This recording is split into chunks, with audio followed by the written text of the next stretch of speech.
I'm abashed and honored at the same time. It's really great that so many people came out to see me. Came down from the state of Maine. I've moved from the Hudson Valley after 30 years here to, I don't think I'll get 30 years. Maybe I could get another 30 years. We'll see. And, I've unlearned as much as I've learned in covering these issues over this span of time. And so I'm going to take you on a little bit of that journey, and also we will grapple with current events.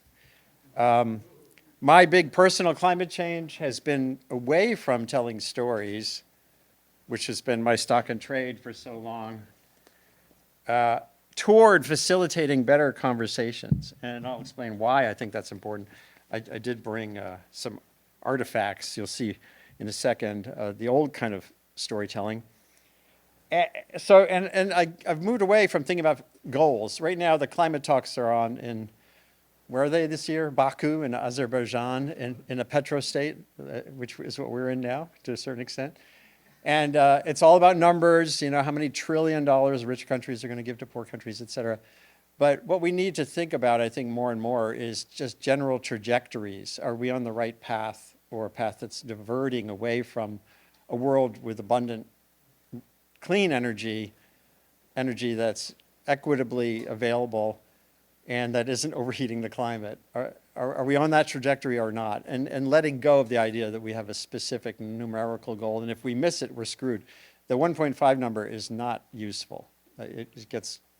We're missing 1.5. Yes, but we don't even know within a number of points of degrees how warm it's going to get, how our emissions are going to go. So getting away from numbers toward general trajectories is good.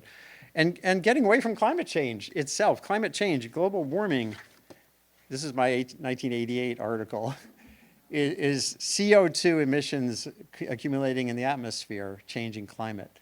And that's, it's one driver of risk, but many of the drivers of community risk from the climate system are right here on the ground, whether you're in Rye or in the Amazon. It's what do you do on the ground in your community to help ensure people aren't overheating or a species has got a place to move to. Those are the things that are actually the key driver of opportunity or risk right now.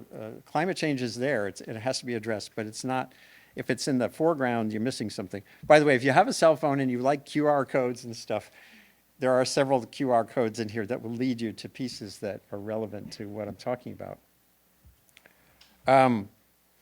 So this has happened. I just put this together. I just did this. This is a new talk because so much is new, right? And I can't think about this wrecking crew without thinking about Godzilla. And this president-elect, he has branded destruction. And some things need to be broken. There are aspects of our system that are really problematic right now. For energy, if you want to build out energy, our current way of doing things is broken. But this is an interesting phenomenon. I'm hoping we'll save the questions on this toward the end. He's nominating a fracking industry executive to be the Department of Energy, head of the Secretary of Energy. Of course, the main job of the Secretary of Energy is managing nuclear stockpiles. I'm not sure what a fracking executive knows about that, but we'll get to that. So save your questions. I did write a ton about the previous Trump administration, about the Bush administration. I even, back in 2015, did something about Trump and the psyche, our psyche, not just his psyche. But I think now we're moving toward, there's actually a celebratory video about him right now on social media. He's a wrecking ball. And again, this is kind of, that's his brand. And how we grapple with that will be not just very important, it's the issue of our time, and not just for the climate. But we're going to scroll back briefly to my journey. So as I said, 1988, I was a very old-fashioned reporter. I started in magazines. The first cover story I did on global warming was in 1988, which was the year it really became a story. And I was in my early 30s, and now I'm in my late 60s. So that's literally half a lifetime ago, which is kind of interesting to think about. And the story was already at that point was more complicated than you'd think. The back cover of the magazine, so here's the front cover. Global warming, worry about it. And the back cover was, hey, cigarettes, buy some. So anyone who thinks the communication environment is complicated now, just look back. It was always complicated. And we weren't staging newsroom walkouts and saying, like, we need to stop that advertising. I don't think we weren't thinking about that. We were just young journalists doing science writing. And I'm really happy about that story because while it was mostly about the basics of the greenhouse effect, carbon dioxide traps heat, blah, blah, blah, sea level rise, it had hurricane patterns changing, it had everything we've been thinking about ever since. But it also had a section on development. I was just talking with someone who has worked for a long time in sustainable development. And, even then, in 1988, I wrote, how can the developed countries, meaning us and Europe and to some extent Japan, how can we tell China that they don't have the right to burn their coal? What's the ethical argument there? China had half of its population with no access to the grid. They spent, this is 1990, here's 1988, right? So this is China's GDP. And that was largely done getting hundreds of millions of people out of poverty, burning coal and building cities and making cement, energy-intensive processes. And they were basically catching up with us in their development track.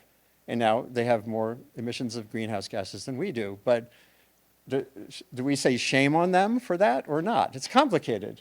And this is new coal-powered plant proposals in China. They're still growing. Our emissions are going down. Our coal use is going down here. So even in 1988, I was starting to understand this is not a simple story. And then I came to this ecosystem. I had worked briefly at the LA Times in the 80s, but when I got to the New York Times in 1995 to cover regional environmental issues, it was my first real super saturated immersion in a newsroom where one of my editors, I was running late on a story on the New York City Park Conservancy meeting, a little 400-word story, and he says, Revkin, this ain't no seed catalog. He had learned that from another editor who grew up in Kansas. And he was right, so and the story, it was a competitive ecosystem. The front page meetings were every afternoon, 3 o'clock, 4 o'clock, when there was still a front page and not a home page. The editors, the main editors would get together and they would be competing for the front page. The science editor would come in with one of my stories, but there would be the business editor and local news and sports, and they're all saying, well, no, our story's more important. And climate change was always it didn't have the dimensions you have for front page news most of the time. And sometimes you'd end up in this overemphasis on the news end of a climate story. And I started writing about the media aspects here. This is 2008, I wrote a story on what I was calling media whiplash, because we would say, you'd see one day, like with methane emissions right now, it's a crisis, and now we just learned a week ago that most of the methane that's growth recent years has been from tropical wetlands, not from fracking. Oh, so your head can so wait, and you told us coffee was bad for us, and now you tell us coffee is good, and Atkins, and so this whiplash phenomenon is a problem if you overemphasize the stories to make it through to the front page. And it's the same thing in TV and everywhere else. So I got to sort of understand all of this, and it was very frustrating, and I felt like I didn't want to play that game all the time. Then I started to divert. In 2003, 21 years ago, I went to the North Pole for the New York Times, and I was kind of a backpack journalist. I had my video cameras, and I was trying to collect sound and do whatever I could to bring the story back. I had a satellite phone, and I was very proud of all that. But the thing that was most interesting at the North Pole, in retrospect, wasn't that. It was that in 2003, a young editor on the nascent homepage of the New York Times, she said, I'm on the satellite phone there, on the sea ice, 15 below zero, in a tent, though. We're talking, and she says, hey, why don't we do a reader Q&A? And this is, like a decade or two before AMAs and all that stuff, read it, and I said, okay. So she put a note on the front page of on the home page. Andy Revkin's on the sea ice at the North Pole. Do you have questions? And then she recited them into the phone, and I answered them, and she typed them out. So it was very crude kind of a thing. But after that, I was saying, oh, that's interesting. I can have a conversation with my readers, And it was very different than this, when I'd write a story, and maybe a month later there'd be some letters to the editor. And I really think that issues like climate change, you'll talk about this more, the complexity of them cries out for conversation more than professorial kind of, here's the story, Walter Cronkite style, that's the way it is, doesn't fit well for this kind of issue. And that's why in 2007, as you heard, I started a blog at the New York Times called .earth. And no one was saying, hey, Andy, we need a sustainability blog. I just felt it was a better fit for these kinds of multidimensional questions. Like, how do we not overheat the climate and give abundant energy to people who have none right now? How do you do that? It's more of it's a journey more than a story. And it was really interesting. It was very hard in its own way. And I kept trying to innovate there too. I was tired of what we see too much on social media now, which is people yelling at each other with their fingers or thumbs. And one day at the New York Times, I realized, our comment part of our website, you can actually embed a YouTube video in there. I thought, that's interesting. So I put on the blog, hey, if you're reading the blog, you like what I'm doing or not, you just post a little video on YouTube saying, here I am. And the first person to do it was in Japan. Hello, everyone. Hello, yeah. I'm here in Japan to say greeting to you. Hope you write more and more comments on .earth. On Of .earth. course, I will write more and more comments on .earth too. Thank you. So, and I was trying to break away from the brittleness of other kinds of communication by showing people their own faces. And it never went far because it was just me doing it. The Times had no clue what I was doing. It was this little, side note to all this bigger stuff going on. But I felt good at, and that blog ran for 9 years and had 100,000 comments. And I moderated almost all of them because we didn't have any of the staff for that stuff back then. And I was thinking, wow, this is cool. This is like, there were these two 20th century scientist philosophers who had thought of that we're getting to this point of the world having a noosphere, they called it, a planet of the mind. Like, we're all going to get connected and everything will be magical. And I was really I was kind of like, that was my moment before the crash into what we see now. And then it got complicated because that, very quickly, the internet became this place where you could find whatever story you wanted to find, any vantage point on the climate issue or on immigration or on whatever. You could find someone to feed you that particular view of the story. And that's when it started to feel a little more depressing. There's this continual tension I have between the Walter Cronkite I grew up with. We all liked that. It was like comfort food. Everyone who's old enough to remember the nightly news, we all saw the same thing. You might have disagreed with it, but we all had a baseline. And now this is like comfort food, but everyone, it's like the world's biggest buffet. Everyone can, oh, you like sushi, you like barbecue, and go out there and then yell at each other. And that the yelling for me got most intense in the end of 2009 when this guy said this. This guy from the New York Times, if he really thinks that humanity is destroying the planet, that human beings in their natural existence are going to cause the extinction of life on Earth, Andrew Revkin. Mr. Revkin, why don't you just go kill yourself and help the planet by dying? Yeah, that was pretty amazing. It was amazing. He kind of spent the subsequent week almost apologizing on subsequent shows because I think advertisers don't like people, talking about suicide. And, but he never did. But I'm still here. And he's not. So before I go on, here's just a little brief, let's everyone take a breath because this is a hard time. The day before Election Day, this was in Maine in our living room. So everyone just take a breath. We adopted these dogs this year.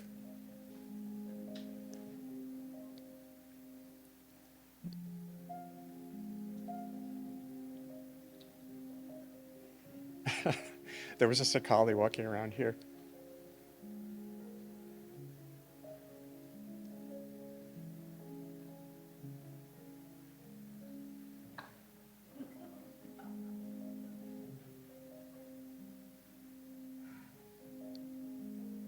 So when I tweeted that or whatever, I was saying, this is a good time to be like a dog, you know, where you're just alive and not dealing with these past, present, future uncertainty tensions. But of course, we are.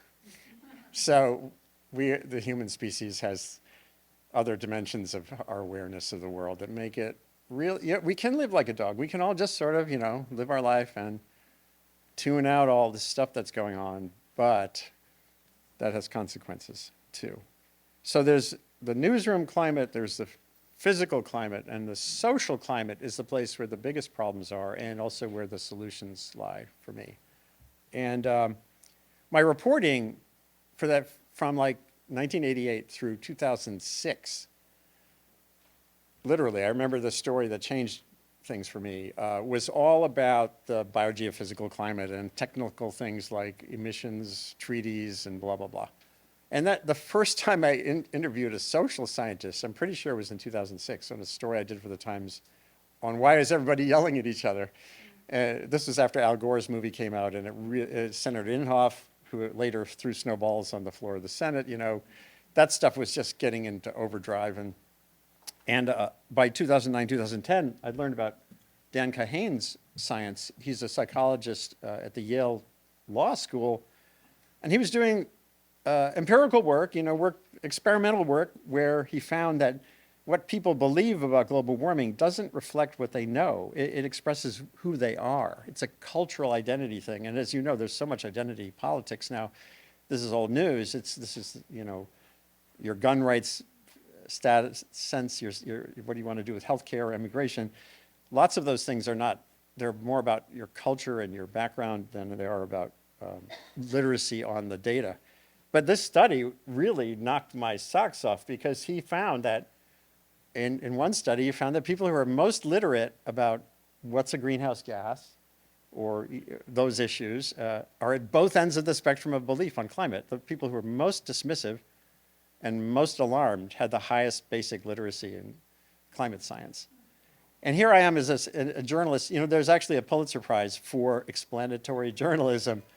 And what I was absorbing through this work was that simply explaining stuff doesn't necessarily change people's where they are on that spectrum, because high literacy can, if you're really smart, you know how to build an argument, right? Steve Koonin, who's a total climate rejecter, NYU professor, I've interviewed him many times. He's been on my webcast, and he's one of the smartest people on the planet. But these are 4 different Nobel Prize winners at that time when I wrote about this then, who had completely divergent views of this problem. So literally, you could go into a bar, have an argument with someone, and pick a Nobel Prize winner to be standing at your shoulder, like Woody Allen in that movie where he called in Marshall McLuhan, and you know nothing of my work.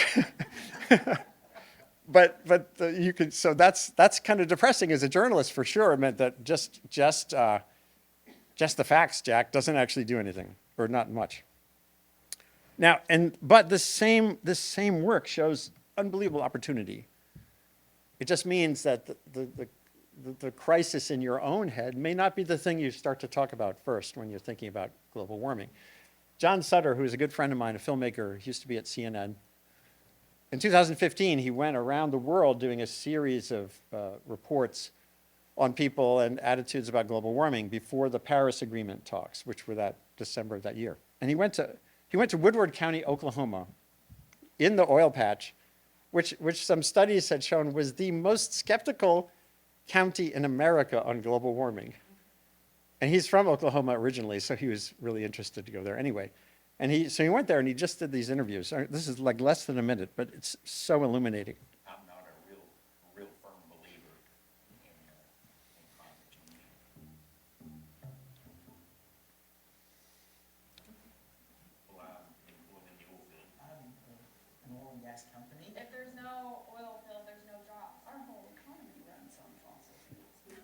you might say the environment is perfect today because God ultimately controls the environment. We're going to try to have a solar system big enough to supply all the needs of our house. So, what did that guy just say? God controls the environment. Pause. He works for an oil company, and we're going to get off the grid with solar panels.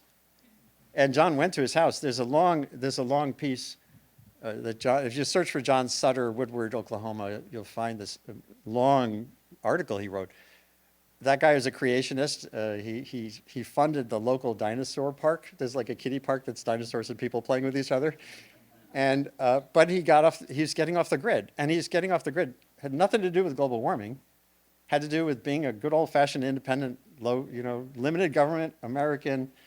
I guarantee you, he did not vote for Hillary. Well, this was 2015. He definitely didn't vote for Hillary, and he didn't vote for Harris. I'm sure. But so if you go into his town with a big sign saying "climate crisis," what does that do? He's getting off the grid. He's passionate about solar power. But he's doing it because he would rather generate his own electricity than have to pay some goddamn utility for the electrons. But that libertarian aspect also means he's never going to vote for a Democrat. So, sorry, what was that? So what? So I that, mean, it's a good thing. I don't see what's the problem. well, no, that's the issue. I mean, have the Democrats had a better? Well, here's the problem. Historically, the Democrats have gone at this as a partisan, factional, us and them issue that doesn't look for the opportunity of building a wider coalition with people like this guy, because he's seen as a write-off anyway. So, and realistically, he was never going to vote for a Democratic president. So in that sense, he's probably is a write-off. But if your goal is more solar power, which theoretically that would be what the goal should be, then that gives you an opportunity that in many cases was missed, I think. So that's why I think it's important to think about.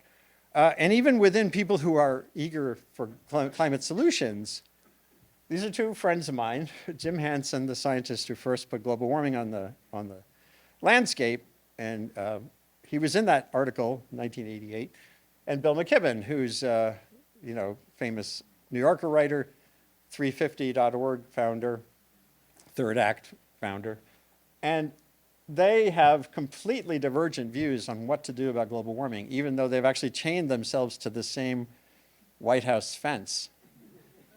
So on activism, they have the same view, but Jim Hansen completely rejects that renewable energy can get you to a decarbonized global economy. He's very much supportive of nuclear power. Bill McKibben has only slowly started to say, well, maybe some nuclear power. But back then, he was totally rejecting nuclear. It's all about distributed solar and the people's power. So that they kind of reflect the possibility of having divergent views and doing some things together, chaining themselves to fences. I haven't done that part. But I have, our Venn diagrams overlap for sure. And I wrote about, I lived near Indian Point for a long time. I was in the plant twice as a reporter, and I'm supportive of, absolutely, I was supporting extending the life of that nuclear power plant. My wife, my wonderful wife, who may be here in a little while, she's absolutely supportive of turning it off as soon as possible, which is what Cuomo did. And now some nuclear power plants are being reactivated, not in this state, but, what Cuomo did at a certain point, though, he knew that the politics around the upstate nuclear power plants would justify keeping them going. The politics around this one wouldn't. So he had what I called a some nukes policy. And you're probably getting a pattern here with me, right? I'm kind of a some person, not a yes or no person. But how do you build a movement for some nukes? Like, how do you put that on a sign? There's no nukes and there's nukes, but there isn't some nukes. And somehow, one of the opportunities and challenges we face is to have at least that sort of possibility of having those conversations that aren't just from the edges. 10 years ago, right near here, Jacob Burns Film Center, I don't know if anyone was there, I moderated a debate between Bobby Kennedy Jr. and the filmmaker Robert Stone, who had come out with a film supporting nuclear energy. and Bobby was rabidly against it, and it was not a civil debate, which kind of presaged some aspects of RFK Jr. that we're seeing in spades now.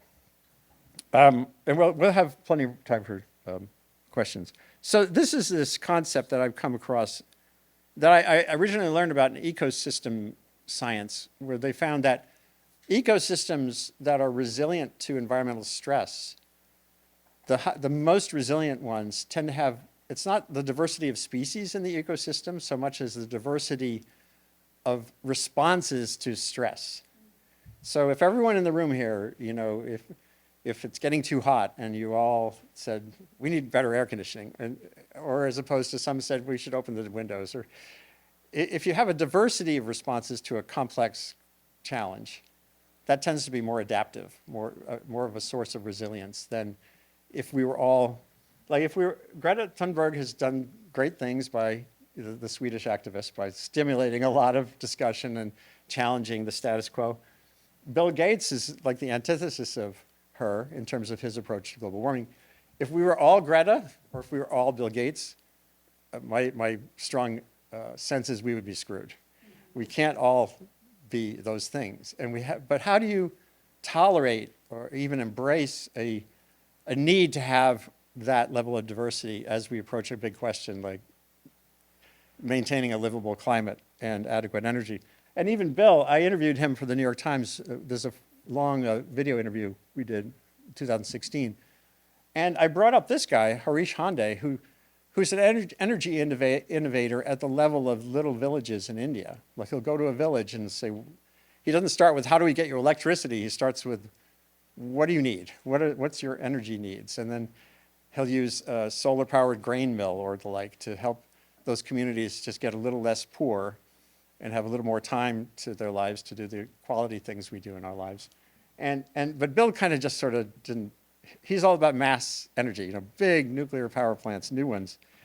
And I think we need to figure out how to do all of that. And so in the end, after this whole journey, you know, I started out thinking climate change is a pollution problem. Like we did all that work on soot and particulate emissions, and LA cleaned up its air for the most part. And we, you know, catalytic converters and NOx filters and stuff. And then I said, oh, no, it's like a technical problem, or it's a power problem, meaning the power of fossil fuel companies. It's a justice problem, absolutely. It's a behavior problem, like I showed earlier, cultural cognition.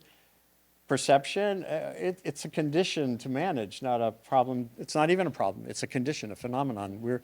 We are a species that craves energy, like every living thing on the planet. And we're not yet in a 21st century brain. We have a brain that's, you can't just replace our reptilian part of our brain. And how do we do that? And of course, it's every story. It's like one of these hydras. And that leads me to, this feels depressing, but to me it's also encouraging because it means everyone could do something.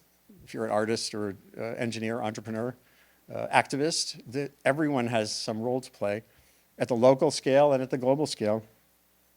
At the same time, it's a different framing for the whole issue to think it's not a problem, it's not a crisis. We're developing a new relationship with energy and a new relationship with climate. And for me, the way I manage this is I break it into pieces. Like, okay, this gets me, as you heard earlier, I don't like people, that's not the right way to frame it. Shouting climate emergency is so vague and amorphous unless you start to say, who's in a state of emergency? How do we respond to that? What are the ways to do that? And as you start to break things into pieces, everything becomes actionable. And it's still big, but it's actionable.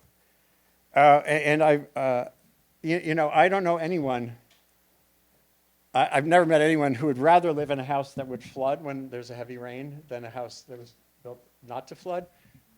I wrote about this, this was in Baton Rouge, Louisiana, probably 8 years ago. There was like a 20-inch downpour, like we've just seen many of these.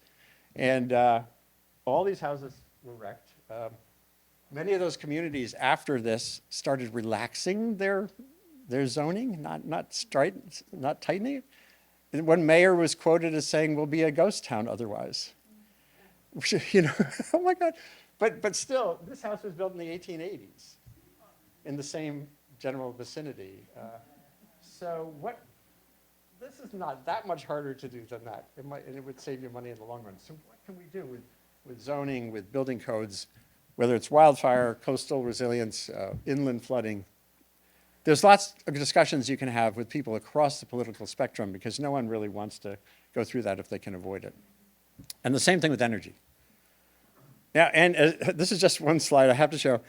To get comfortable with the fact that this is not a quick journey, I talked to a lot of energy wonks, and this guy, Holger Rogner, near Vienna, has been at this for decades and decades. You don't have to, basically this is how much carbon per unit of energy, like to running these light bulbs, how much of it's carbon emissions over time since 1800. So this is our decarbonization journey. Since 1800, and here's 1960, 1970, 2000. This is global, the whole world. Like if you add up all the world's energy use, the amount of carbon per unit of energy is going down and down and down. And there's you don't see like Paris Agreement, Trump. It just has the big scale, the grand scale. This is a long journey we're on. And innovation can make big differences, but it's a long journey. And that feels hard, but it's, to me, important. Trump, here we go, a little bit on Trump. Carbon brief recently, and this is before, as you can see, this is when it was still Biden and not Harris. But this was a model based on policies, a model kind of trajectory from 2030 to 2050. Theoretically, under the Paris Agreement, this is going to zero by 2050. The difference between Trump and Biden, this is US emissions only. So it's like 6 billion tons per year. And they calculated that the difference here is about 4 billion tons collectively through that span of time. Or just by 2030. So just from here to here. From here to here. This is the Trump. This is the next 4 years. Roughly. And 4 billion tons sounds, hey, that's pretty cool. But global emissions right now are 40 billion tons. Global. The United States is about 13% of global emissions. So, you know, you'll hear in the Wall Street Journal editorial board, and they are right, that whatever we do is a tiny fraction of what would need to be done in the world. So it's really, they would say it's meaningless what the United States does. Of course, that's not true, because leadership can lead to new innovations and technologies and et cetera. But the grand scale problem is so much bigger than our problem. And CO2 is a globally mixed gas. Once you emit it, those molecules go everywhere. And this is through 2100, which is the real scale of the challenge. You can cut off, the good news is you can cut this bar off, because recent analyses of what's called business as usual no longer include that. It's more, this is current policies is pretty much business as usual now.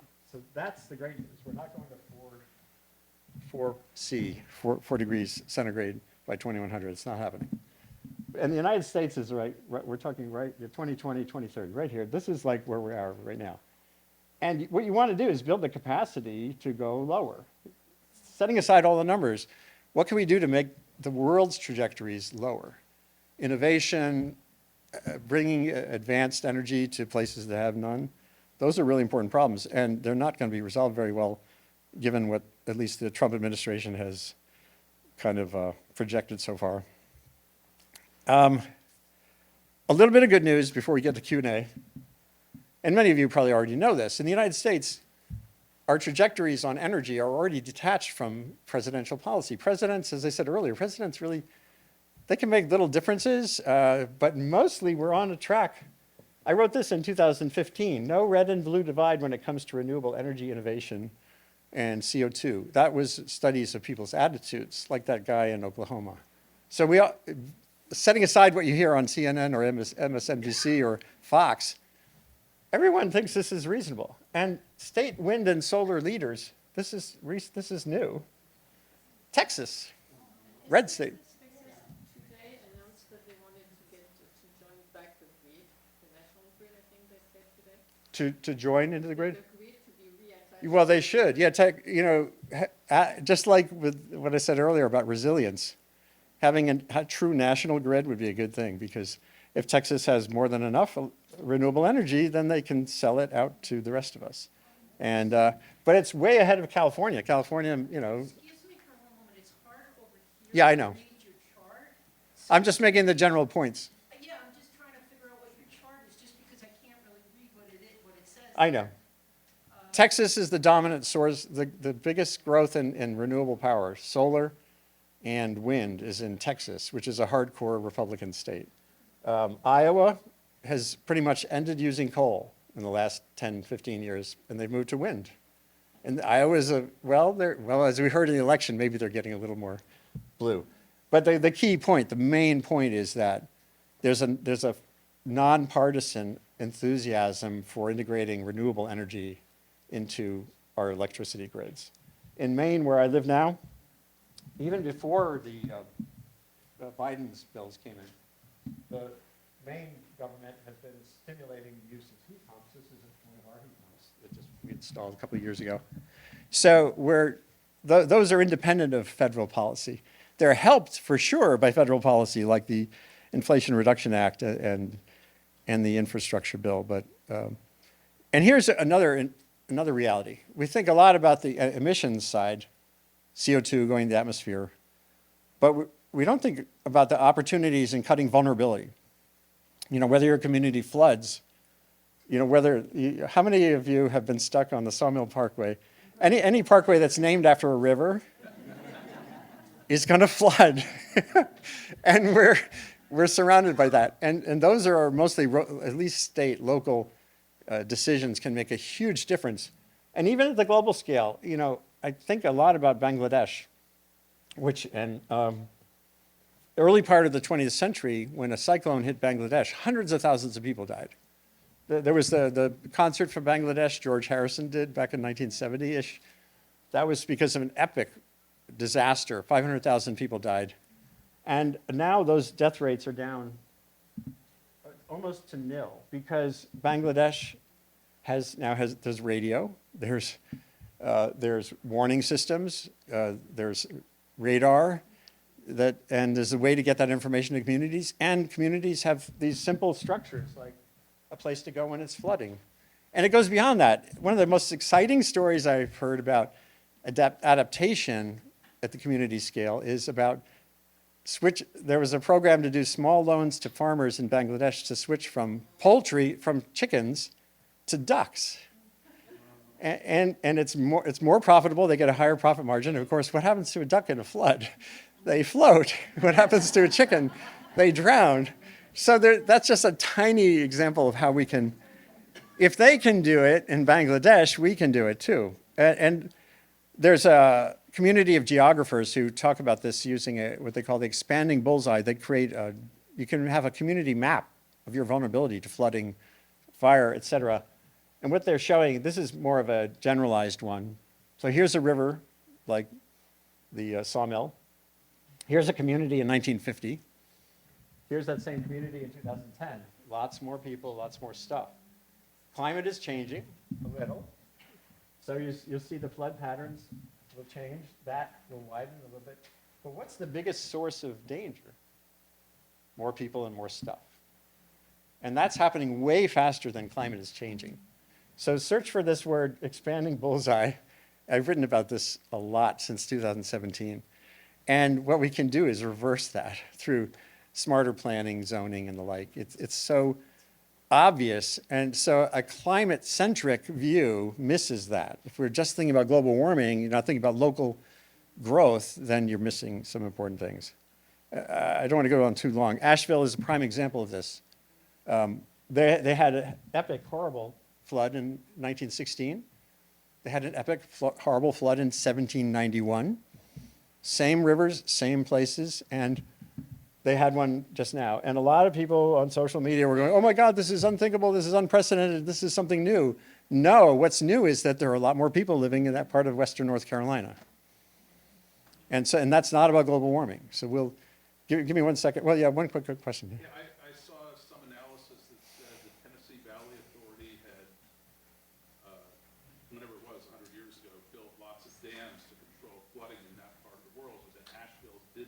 That's right. I actually touched on that in a piece recently. Yes, and so this gets at the reality. Local, like what I said earlier about Baton Rouge, Louisiana, the local politics is build, build, build, not retreat, retreat, retreat, and or support a dam, because if you're damming a reservoir, you're displacing people from a river valley that they historically loved. So those are issues that are going to be there, in spades going forward. Where are we on time? I don't want to run too long because I really want to get to questions. I'm going to just show you this one last thing. This woman, Diana Liverman, she's a geographer at the University of Arizona who recently retired. And she said something to me in one of my webcasts that just has stayed with me. And hopefully it can help rearrange your modes of thinking a little bit. It's so simple. And this gets at the reality that if we switch from thinking when there's a storm or a flood or a news story, if you put climate risk as the foreground question and not, oh, is this climate change, then things change in magical ways. When we talk about climate risk, some people still just think, oh, it's the probability of a heat wave, but we need to think about risk not as the probability of the heat wave, but as the probability of harm. That is so, to me, it's so. In addition to sort of population. She talks about poverty. Poverty is the main driver of vulnerability, and or prejudice. If you were marginalized through prejudice or poverty, and you're living in a floodplain, or you don't have access to water, then that's the issue there. So that statement, I'm just going to freeze it there. Is just risk is hazard times exposure factoring vulnerability. The hazard is the fire, the flood, the coastal storm.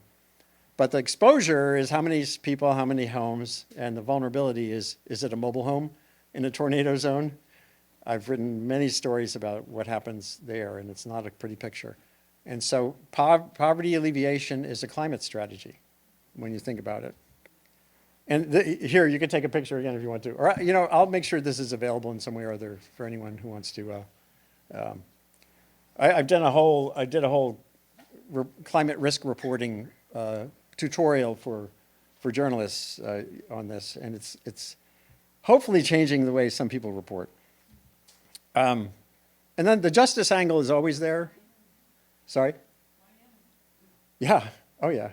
That was in my 1988 article. The justice angle is there hugely. We don't even know what Trump is going to be doing with FEMA and the like. But billionaires in the Hamptons were getting funding to replenish beaches under federal programs. But who's not getting the funding is the communities that don't have consultants and lawyers who even know how to ask for the money, let alone have a purpose for it. So that issue is going to be there going forward. This is another, I think if there's one thing we could do, the disaster folks I talk to speak a lot about what's called an all hazards approach to risk reduction. Every community, well, right now we're in this drought here with fire being a significant threat around this region, not usually, but right now.